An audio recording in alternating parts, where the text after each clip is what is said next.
우리 오늘 함께 나눌 말씀은 누가복음 3장 21절에서 38절까지 말씀입니다. 우리 한 절씩 교독하겠습니다. 백성이 다 세례를 받을새 예수도 세례를 받으시고 기도하실 때에 하늘이 열리며 성령이 비둘기 같은 형체로 그의 위에 강림하시더니 하늘로부터 소리가 나기를 너는 내 사랑하는 아들이라 내가 너를 기뻐하노라 하시니라.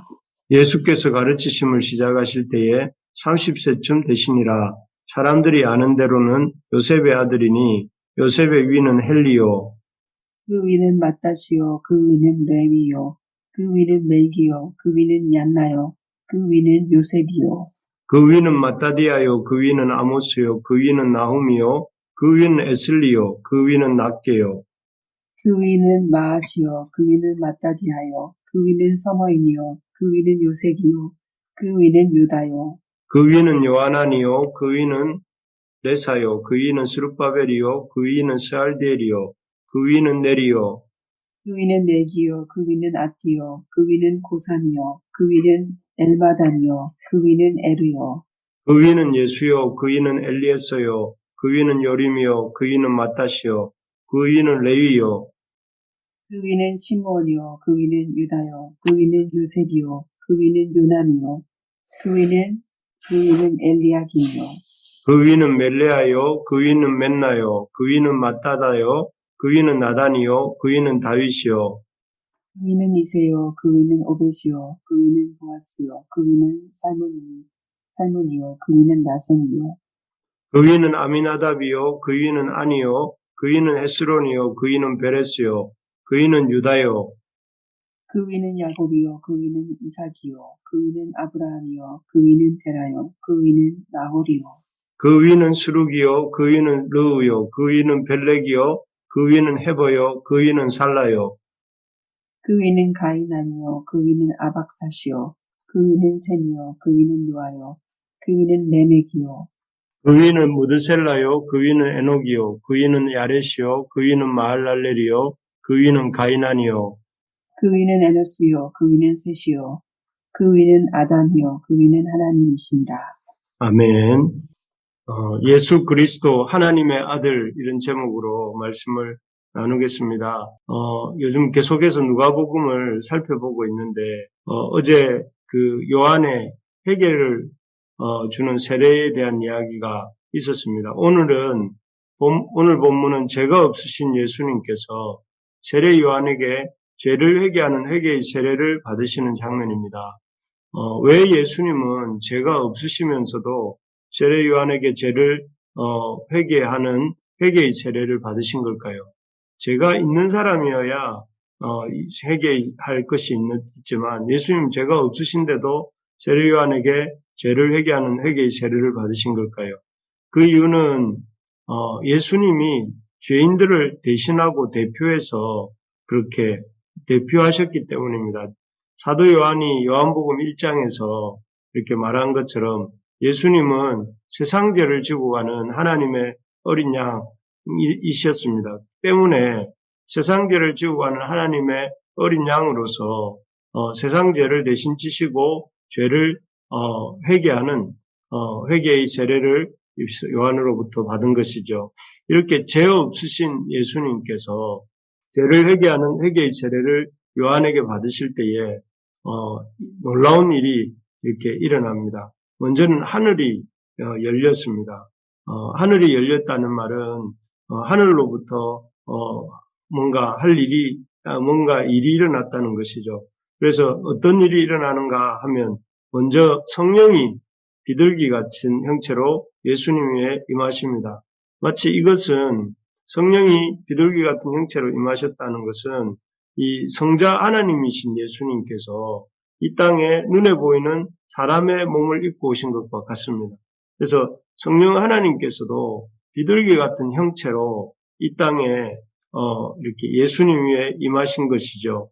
이를 통해서 하나님께서는 성부 하나님과 또 성자 하나님이신 예수님과 또 이렇게 성령 하나님이 함께 하시는 것을 이런 장면을 가시적으로 우리에게 보여주고 계시는 것입니다. 그래서 성부 하나님도 이렇게 회개의 세례를 받으시는 예수님을 향하여 이렇게 말씀하십니다.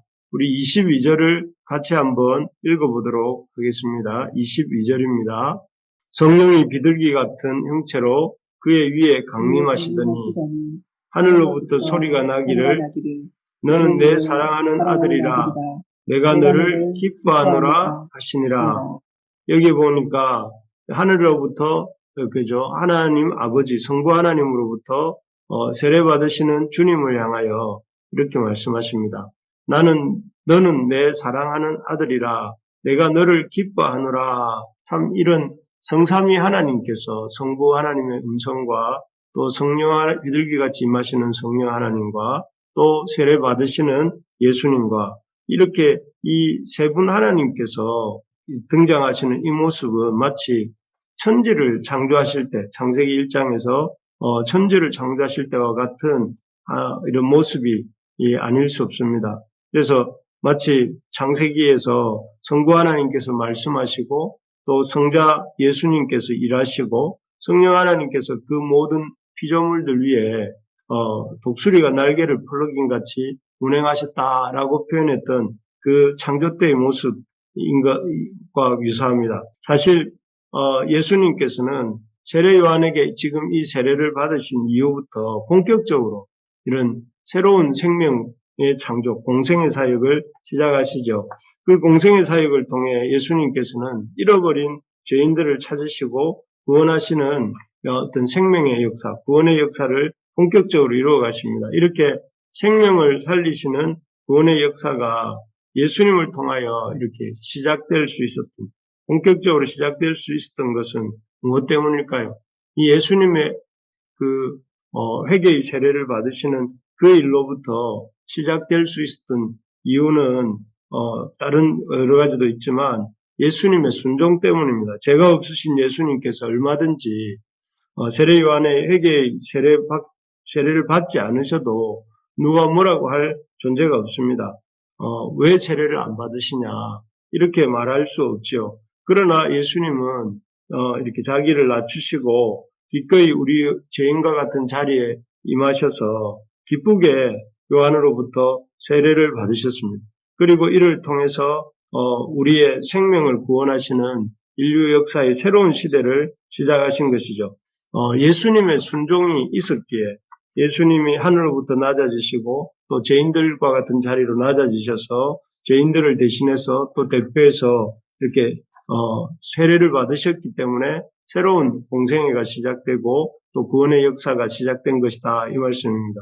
그렇기 때문에 우리가 꼭 기억해야 될 것은 우리가 늘 우리를 위해서 자기를 낮추시고 순종하신 그 주님을 생각함으로 우리도 살면서 살아가는 동안 우리 주님 예수님처럼 이렇게 기꺼이 낮아지는 삶을 살 수 있기를 바랍니다. 우리 자신을 순종하고 기꺼이 낮아지는 삶을 살 때에 그런 우리를 통하여 생명의 역사, 구원의 역사가 일어날 줄로 믿습니다. 2022년에는 때를 얻든지 못 얻든지 기쁨으로 우리 자신을 낮추고 순종하는 우리 모든 부르심의 가족이 되기를 소망합니다. 그래서 우리 자신이 낮아지고 겸손하게 순종할 때 그런 우리를 통해서 하나님의 사랑의 공동체가 세워지고 또 더 나아가서 하나님의 귀한 참 쓰시는 공동체가 될 줄로 믿습니다.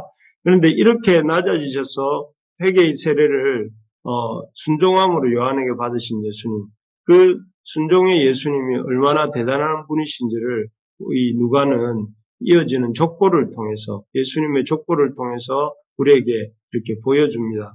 그래서 23절부터 쭉 이어서 38절까지 긴 예수님의 족보가 나옵니다. 이 족보는 마태복음 1장에도 한번 나왔던 예수님의 족보입니다. 그때 이 마태복음 1장의 족보는 참 이 아버지 요셉의 계보를 쫓아 아브라함과 다윗에게까지 이르렀다면 이 누가복음 3장에 나오는 이 족보는 어떤 모계를 따라서 또 예수님의 이렇게 하나님까지 아브라함과 다윗에게까지가 아니라 하나님에까지 이르는 족보입니다. 그래서 마태복음 1장의 족보는 이렇게 과거에서 현재로 오는 족보라고 한다면, 그래서 윗대로부터 아랫대로 이렇게 내려오는 것이라면, 반면에 누가의 족보는 예수님께로부터 시작해서 하나님께로까지 올라가는, 현재에서 과거로 올라가는 족보를 알 수 있습니다. 그리고 앞에서도 말씀드린 것처럼 마태복음의 족보는 다윗과 아브라함까지라면, 반면에 누가복음의 족보가 다윗과 아브라함을 지나서 아담을 지나 하나님까지 이르는 족보인 것이죠. 이를 통해서 누가는 예수님이 계보가 하나님에게까지 연결된다 하는 것을 보여줍니다. 그래서 예수님이 하나님의 아들이다 하는 것을 드러내는 것이죠. 그래서 히브리 사람들의 표현을 보자면 예수님이 하나님의 아들이다 이 말은 결국 예수님이 약속된 메시아다 하는 뜻이고 예수님이 그리스도다 하는 것을 이렇게 보여주는 것입니다. 그래서 이를 통해서 누가는 예수님이 하나님의 아들이시고 동시에 약속된 메시아, 우리가 기다리는 이 유대인들이 그렇게 간절히 기다리고 있는 메시아이시다 하는 것을 이렇게 보여주는 것이죠. 그래서 이러한 예수님은 약속된 메시아이시고 다윗의 아들이시고 또 유다의 왕이 되신다 하는 것을 보여주십니다. 그래서 이 다윗과 아브라함을 지나 아담을 통과해서 하나님까지 이르는 이 족보를 통해서 누가는 먼저는 예수님이 하나님의 아들이자 다윗의 아들로서 유다 왕으로서의 통치권을 가지시는 분이다 하는 것과 또 하나는 예수님이 하나님의 아들이시자 아브라함의 후손으로서 이스라엘의 약속과 소망을 이루시는 분이시다. 그렇게 보여주는 것입니다. 그래서 아브라함의 후손으로서 하나님이 주셨던 아브라함에게 주셨던 그 약속들, 이스라엘에 대한 약속들과 소망을 이루어 주실 분이다 하는 것을 보이는 것이죠.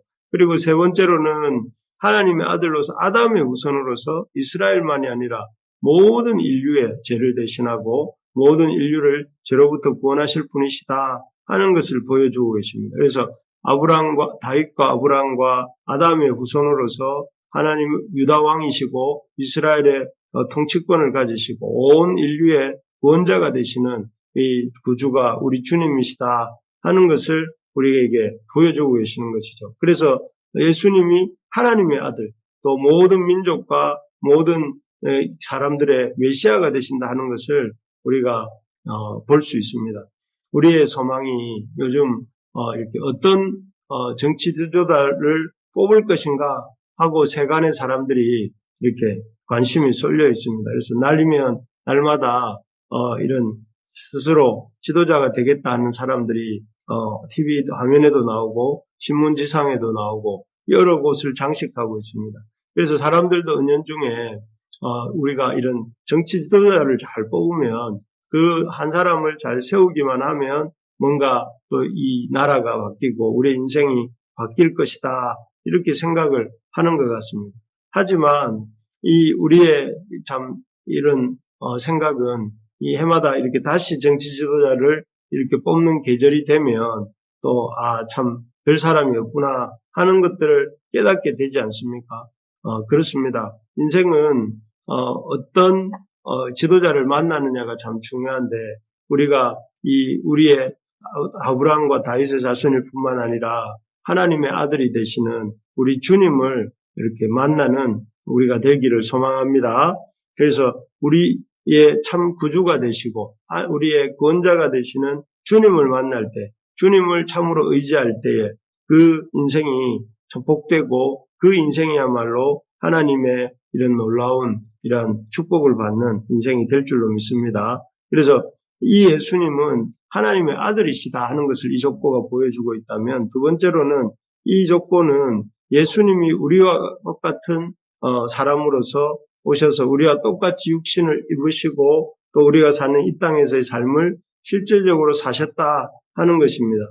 비록 지금 우리가 여러 가지 점에서 남들은 모르고 나만 아는 고통을 나만 겪는다고 생각할 수 있습니다. 왜 나만 이렇게 힘든가? 왜 나만 이렇게 어려운가? 하면서 힘들다고 생각할 수 있습니다. 하지만 오늘 본문에 보니까 예수님도 우리와 똑같은 혈통을 입으시고 또 똑같은 육신을 가지시고 이 땅에 아브라함과 다윗의 자손으로 이렇게 오셨던 것을 보게 됩니다. 그리고 우리와 똑같이 고난과 고통을 겪으시고 또 우리의 고통을 몸소 겪으심으로 아시는 분이 우리 하나님이신, 우리 주님이신 것을 볼 수가 있습니다. 그렇기 때문에 우리가 힘이 되는 것 같아요. 하나님이셨던 예수님께서 이 땅에 사람의 몸을 입고 오셔서 우리와 똑같은 이런 고난을 받으셨음을 생각해 볼 때에 우리에게 이런 우리의 대제사장이 되시고 우리의 목자가 되시는 주님이 계시구나 하는 사실을 생각할 수가 있고, 그렇기 때문에 우리에게 참된 희망이 되고 소망이 되는 것을 이렇게 깨닫습니다. 우리 오늘 말씀을 맺겠습니다. 예수님은 누구신가? 예수님은 한마디로 하나님의 아들이시고, 예수님은 우리와 우리의 삶의 고난을 대신 겪으시고 같이 겪으시고 또 우리를 대신하여 십자가에 돌아가신 분이다 하는 것을 기억하면서 그 주님이 우리의 주님이 되시고 우리를 위하여 이렇게 이 땅에 오셨다는 사실을 기억하며 감사함으로 우리가 그 주님을 붙들고 사는 복된 하루가 되기를 주님의 이름으로 축복합니다.